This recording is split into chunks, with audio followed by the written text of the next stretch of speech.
नमस्कार. हे अर्धा किलो गाजर घेतले आहेत आणि अर्धा किलो बीट घेतले आहे. आता हे बीट आणि गाजरचे चांगले सालं काढून घ्यायचं आहे आणि हे खिसणीने खिसायची काही गरज नाही. आपण हे चॉपरला लावून घ्यायचं. चॉपरला मस्त एकदम म्हणजे जास्त पेस्ट नाही होत, चांगलं दरदरीत असतं. जसं किसतो आपण गाजर तसंच राहतं. तर आता हे कढईमध्ये तूप गरम करत ठेवलं 1 चमचा. आता 1 चमचा तुपामध्ये आपण हे गाजर आणि बीटाचा हा खीस आपण चांगला परतवून घ्यायचा आहे. हे बघा, हे पूर्ण 1 किलो आहे.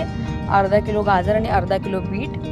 आता हे सगळं काढून घेतलं की चांगलं हे गाजराचा किस हा चांगला गाजर आणि बीटाचा चांगलं परतून घ्यायचं.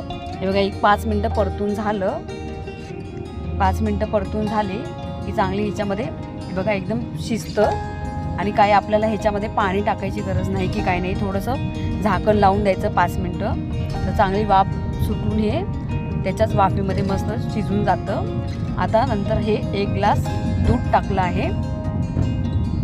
आता हे 1 ग्लास दूध टाकून हे आपण परतून घ्यायचं आहे. हे बघा, आणि ह्याच्यामध्ये बिलकुल पाणी टाकायची गरज नाही आहे. हे बघा, चांगलं मस्त शिजलं आहे. आता असं थोडं करून दूध टाकून घ्यायचं. 1 ग्लास दूध टाकून झाले की हे चांगलं परतून झालं की नंतर मग ह्याच्यातलं सगळं दूध आटूपर्यंत हे हलवून घ्यायचं आहे. गॅस स्लोच करायचा आहे, फास्ट नाही ठेवायचं, नाही तर करपून जाईल हे. आता ह्याच्यामध्ये तुमच्या आवडीनुसार जेवढं गोड लागत असेल तुम्हाला तेवढी साखर टाका. मी 2 वाट्या साखर टाकली आहे. 2 छोटी वाटी आहे, तर ही 2 वाट्या साखर टाकली आहे. तर साखरेला पाणी सुटलं आहे. आता ते सगळं आटलं की नंतर मग आपण ह्याच्यामध्ये तुमच्या आवडीनुसार ड्रायफ्रूट्स टाकून घ्यायचे. ह्याच्यामध्ये मी काजू टाकलेत, आणखीन पंपकिन सीड्स टाकलेत, मेलन बिया, आणि ह्या टाकून नंतर ही वेलची पावडर नंतर शेवटीला 2 मिनटं अगोदर टाकायची. आणि नंतर फक्त हे असं परतून घ्यायचं.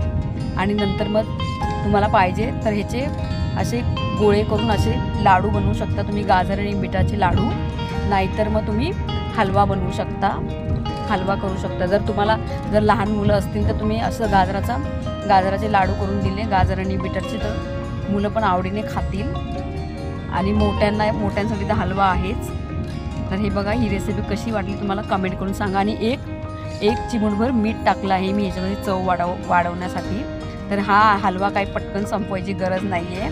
आपण हा फ्रीजमध्ये ठेवू शकतो, 8 दिवस चांगला टिकेल.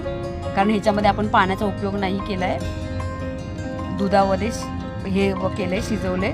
तर बघा, रेसिपी कशी वाटली कमेंट करून सांगा. आणि माझ्या रेसिपी आवडत असेल तर प्लीज माझ्या चॅनलला सबस्क्राईब करा, लाईक करा आणि शेअर करा. धन्यवाद.